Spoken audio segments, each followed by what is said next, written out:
Yes, Nurse Crane? How can I help you? I'm so sorry. I know Dr. Swansea wanted you to rest, but we have somewhat of a crisis. A crisis, you say? Our supply of antiseptics is nearly depleted. I was hoping there was another box up here, but... Sorry. There's nothing here. Some of the patients won't last the night without them. Honestly, sir, I'm beside myself. I may have a solution. In France, during the war, drugs shortage was a daily problem, and we had to use our wits to overcome the shortages. However do you mean? If combined correctly, certain household chemical products can be used in a pinch instead. Now, where's the hospital storeroom? The storeroom? Fat chance. This is the Pembroke, and space is luxury we don't have. Everything used to be stored in the old morgue. Perhaps I should look there first. Where is this morgue? It's the large building behind the hospital. You'll need to go in the back door because it's been sealed off for sanitary reasons. Take this key. It opens a small back entrance at the end of a narrow street. The abandoned morgue behind the hospital. A small door at the end of a narrow street. On my way then. Thank you, nurse.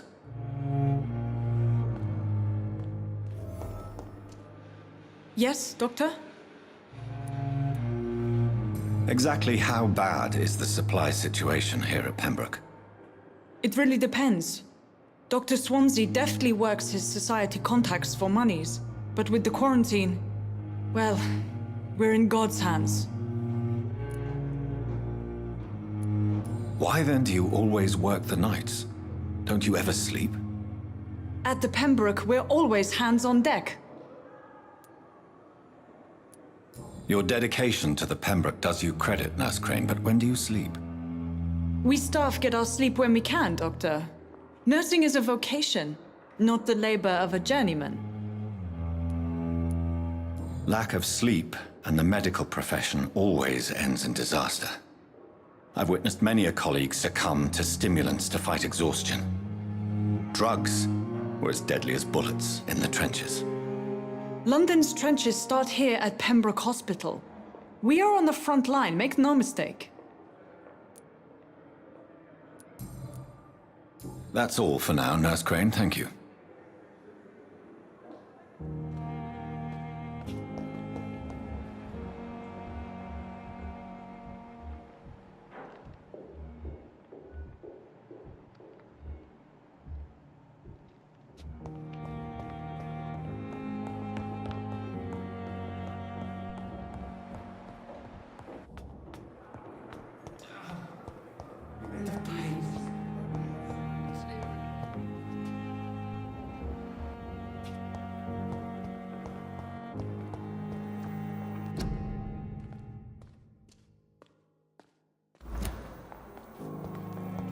Fear and disgust on every street corner.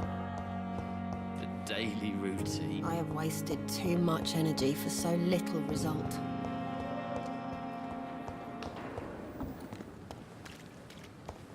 Another night with the glorious Battalion.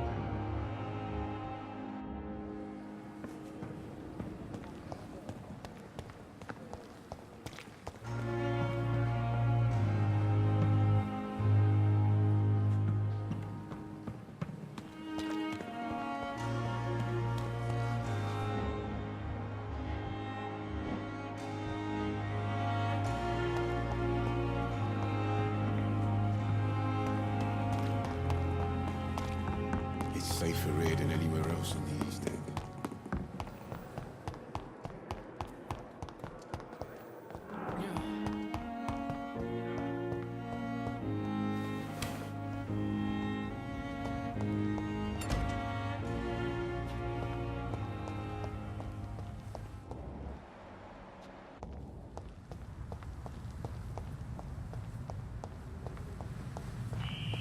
Scowl voices in the garden.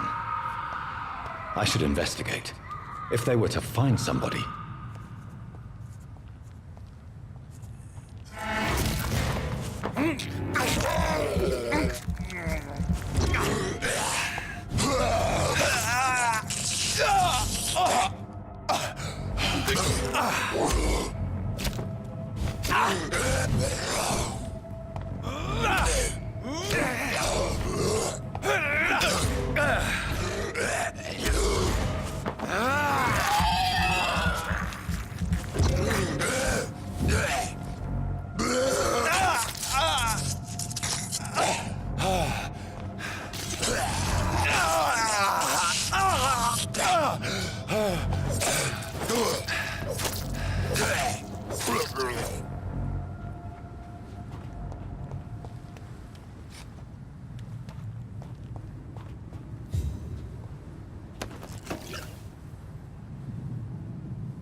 So, Mr. Hooks and Nurse Hawkins are an item.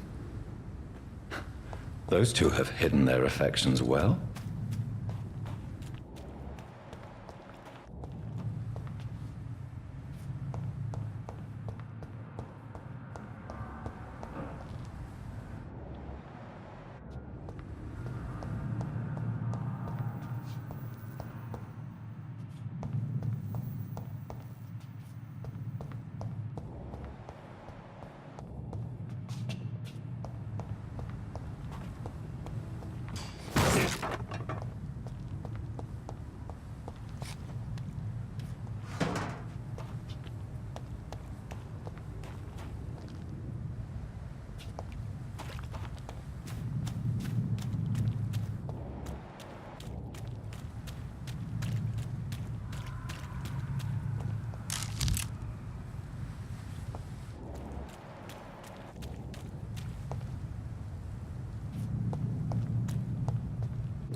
Behavior is similar to the infected William Bishop. Must be the same strain. This sickness moves faster than influenza.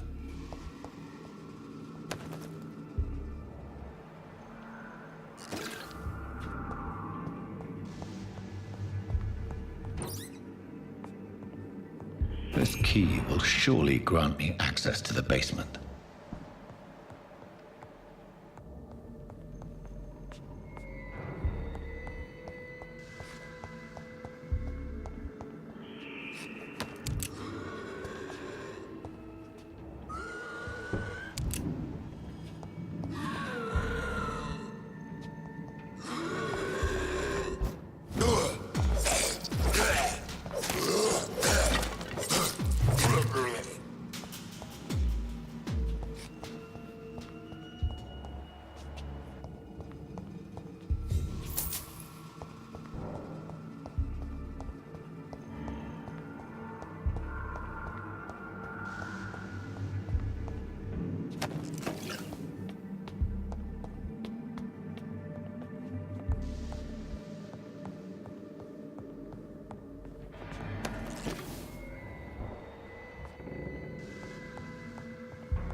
These scowls feed from corpses and the husks of animals.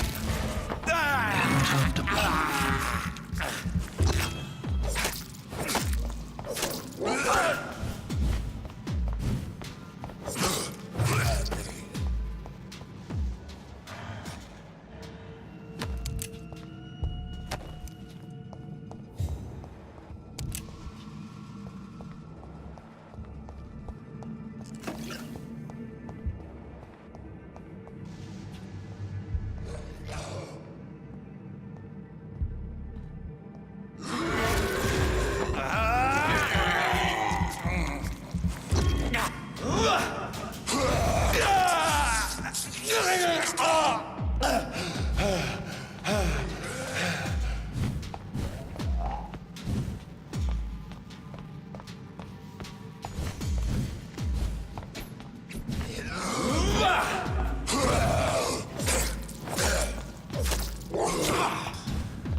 Mr. Connor's injurers don't match the report.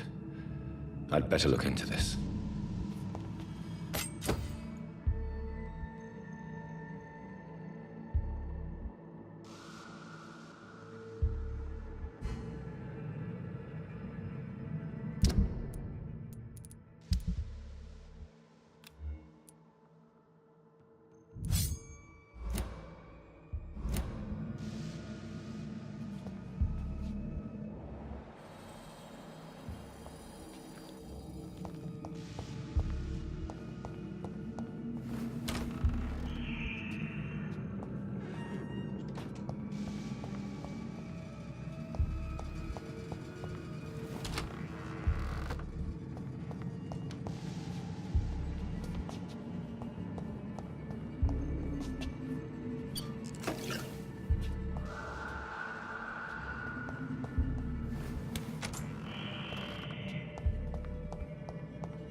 Skals can be so ferocious. I'm not sure I can defeat them without becoming stronger. To drink blood is so tempting. Sodium hypochlorite. Dangerous to administer, but efficient in the proper dosage.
Balls of Mars, fortifiers. As popular as they are ineffective. But they do contain iron tartrate, and that might prove itself useful.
Dr. Reid, may I help you?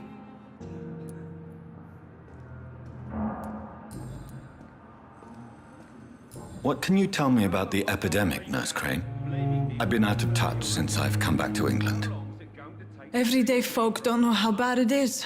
The papers certainly won't tell them. Not as long as the war is raging on, anyway. News on the front stated that the Spanish flu was under control, at least in Britain. It seemed to be for a while, but that was only last summer. It returned with a vengeance just over a month ago. What can you tell me about our patients here at Pembroke? This hospital was founded to help the East End poor and needy. But since the war and the quarantine, we've had all manner of folk. Can you be more specific? Well, veterans, the elderly, dock workers. We even have a few mental patients. If there's space, we take them.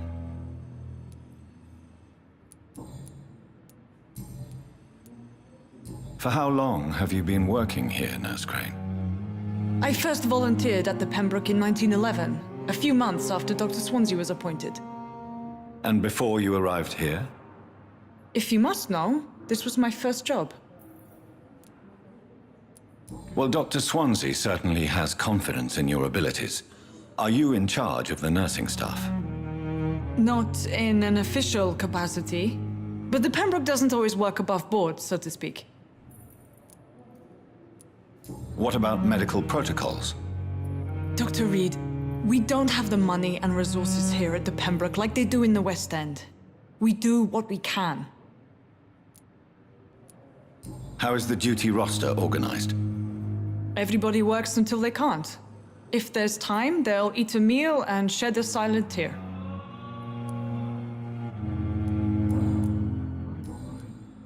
I'll see you later, Nurse Crane.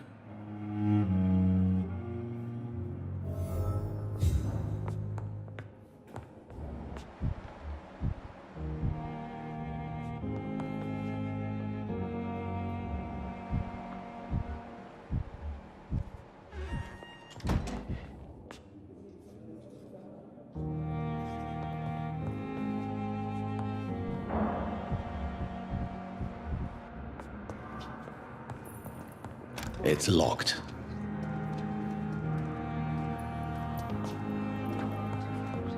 I will not let you down.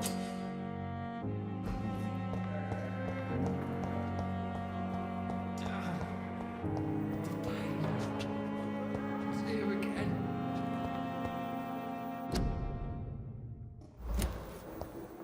Come now, we can handle this.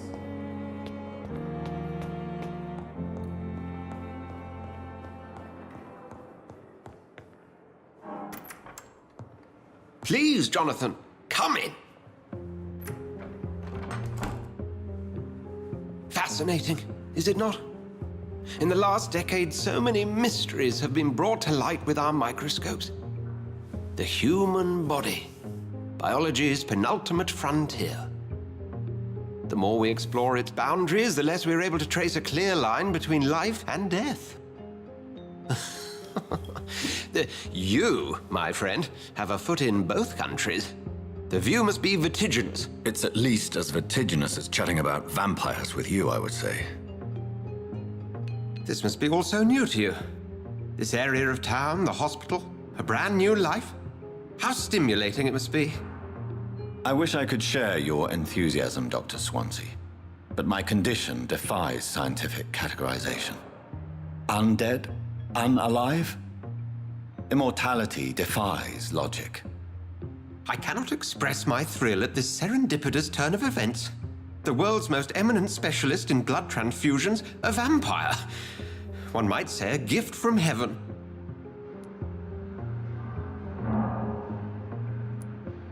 There is an absurd poetry to my situation. Physician, heal thyself. Forgive me. I've been an admirer of your work for a long time, and now you are so much more than a brilliant physician. And please, call me Edgar.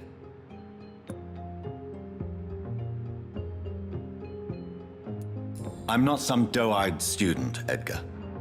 I understand we both have something to gain from this relationship. Very well. I have a task for you, Jonathan. Something that will require all your newfound skills. Please, go on. The Pembroke only survives through the generosity of our benefactors. Unfortunately, our main donor has found herself in a bit of a bind. Now, if you could help her out... A spokesman or politician is what you need. That's not my calling. And until I come to understand what has happened to me, I require discretion. Discretion is in order, Jonathan. Lady Ashbury has recently received rather indelicate correspondence that, if revealed, would jeopardize her position. And you would like me to eradicate this threat? By the stole, of course not. I would just like you to pay her a visit. Her ladyship is certainly near the tents outside, tending the sick. You can't miss her. Look for someone impossibly delicate. Accepted. I'll see what kind of trouble Lady Ashbury is in.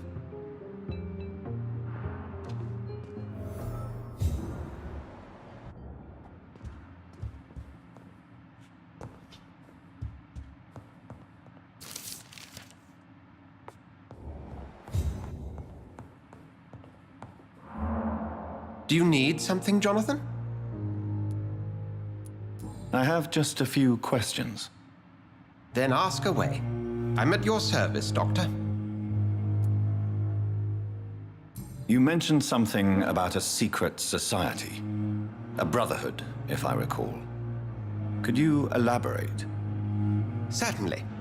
I've been a member of the Brotherhood of St. Paul's Stole for several years. We are pledged to monitor and report vampire activity in England as impartial scientific observers. That explains your nightly wanderings about the docks and the questions you ask. I feel it wasn't mere coincidence that led us to that part of town. There was something as yet unseen that set those chain of events in motion. Yet you don't fear me. And still, you know the monster that lurks beneath the civilized surface. The Brotherhood has studied your kind for centuries. We believe you are as supernatural as a lion is to a gazelle. Since you seem quite the expert on vampires, what could you tell me about my condition and how it came about? As men of science, our first step is always to start with what we know. Forget the myths, the hackneyed scrawlings in the Penny Dreadfuls. They do not scratch the surface of the truth you now find yourself in. The sun. The morning following my transformation. Its rays burned me. There was pain, smoke, and my skin blackened. You will find there is very little that can kill a vampire, my friend. You have been offered relative immortality. The sun will most certainly hurt you, leaving you weakened and damaged, but it will not destroy you. Must I take a life to live? You are a vampire. You feed, and blood is the sole sustenance that can sustain your immortal frame. And only a living creature contains the nourishment you require. Since I'm the one working for you, what should I know about Pembroke Hospital? Well, for many years, we have been the only medical facility in this part of town that people can rely on. We support the community here, as well as provide health care. Where do we stand today? Oh, to be honest, we cope on a day-to-day basis. The first wave of the Spanish flu last summer took us by surprise. We lack many of the basic necessities needed. What do you expect of me? What we need is hope. You were a soldier. This is a war. This white coat's still a uniform. We fight to help the poor, the sick of the East End, the forgotten. The man we pursued and slew in the canning factory, William Bishop, I believe, was he a vampire? He was a Skald, technically speaking. The debate rages as to their classification. Some think them a subspecies of vampire, others something else. Where do how do scowls come into existence? The name means slave.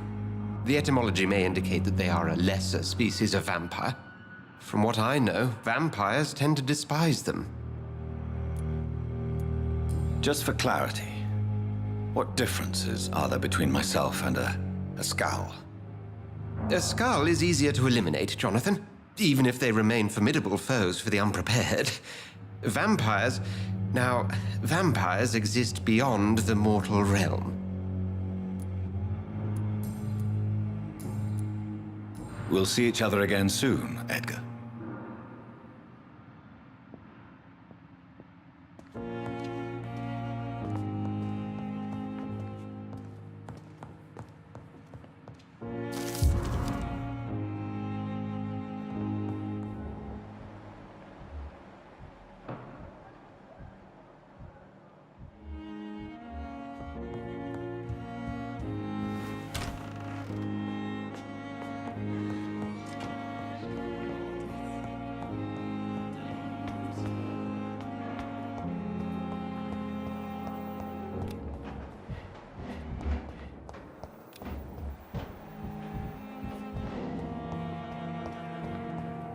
I have wasted too much energy for so little result.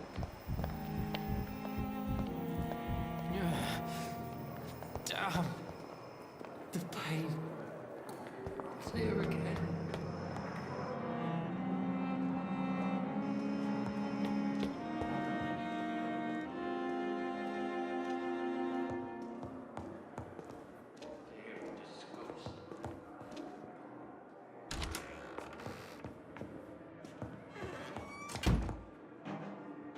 Just one more.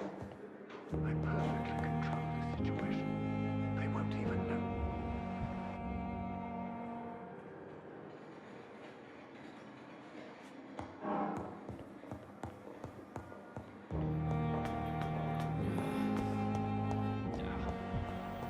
The pain. It's here again. It's safer here than anywhere else in the East End.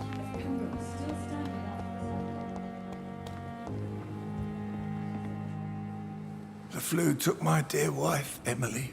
I take comfort knowing we'll soon be together again.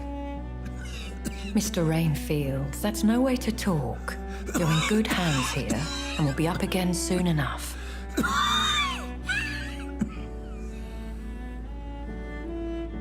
Now do me a kindness and get some sleep. I'll be back round later. Your words are kind, the blessings of an angel.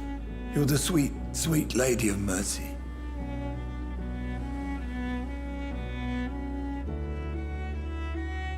Good evening, Dr. Reid.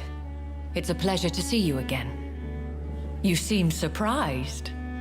Dr. Swansea has brought me up to speed concerning your recent appointment to Pembroke Hospital.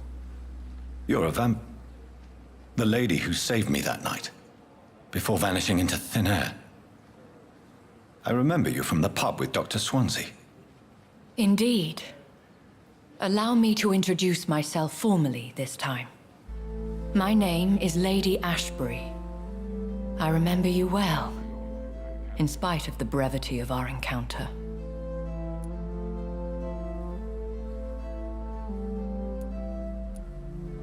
It seems I'm the butt of a joke, or pigeon of a con.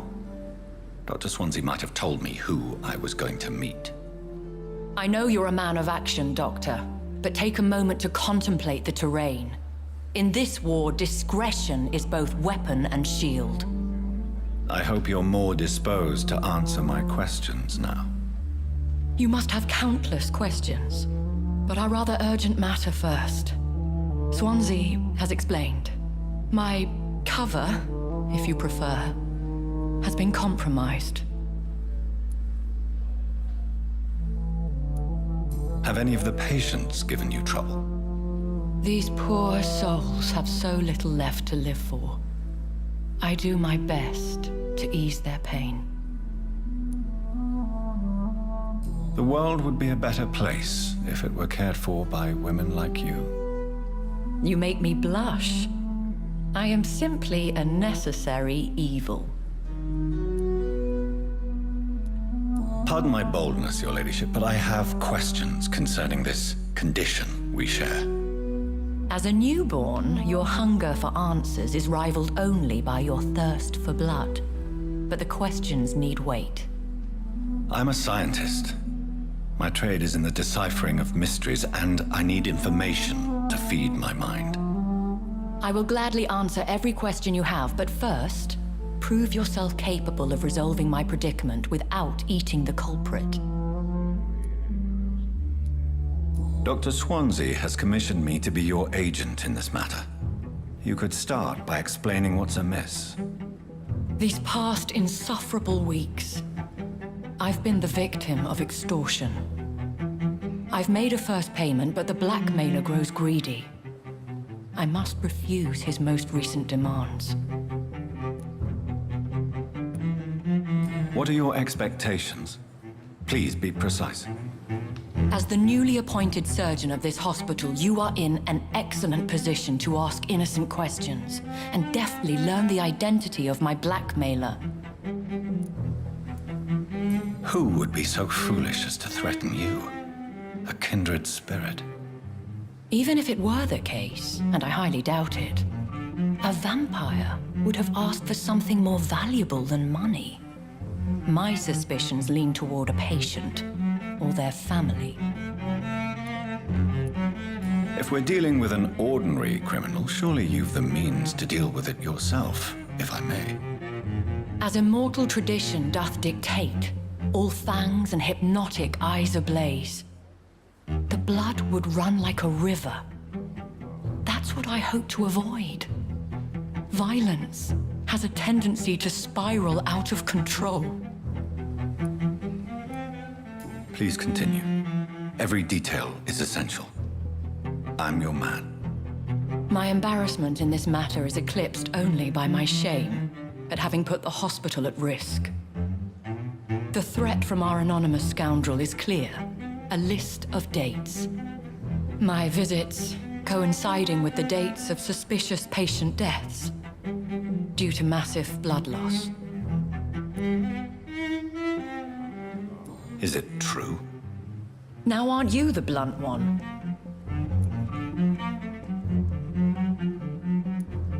Excuse my impertinence, your ladyship. This is not an interrogation. I assure you that this line of questioning is in your best interest. In all honesty, I'm not simply a patron to the hospital. My visits serve a dual purpose. Dr. Swansea has been treating my condition with a revolutionary technique of blood transfusion. It seems you are a specialist in the domain. I'll take care of it.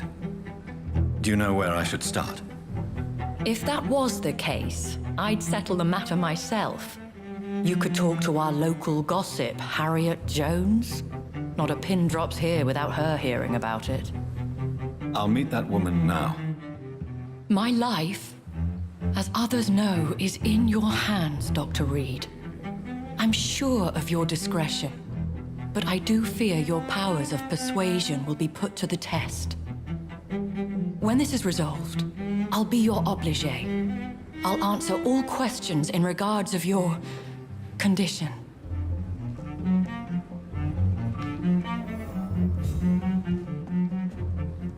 Is our little mystery closer to being solved, Dr. Reid? I think of nothing else, my lady. My situation is delicate, and it occupies all my thoughts. The blackmail must stop. I need assurance.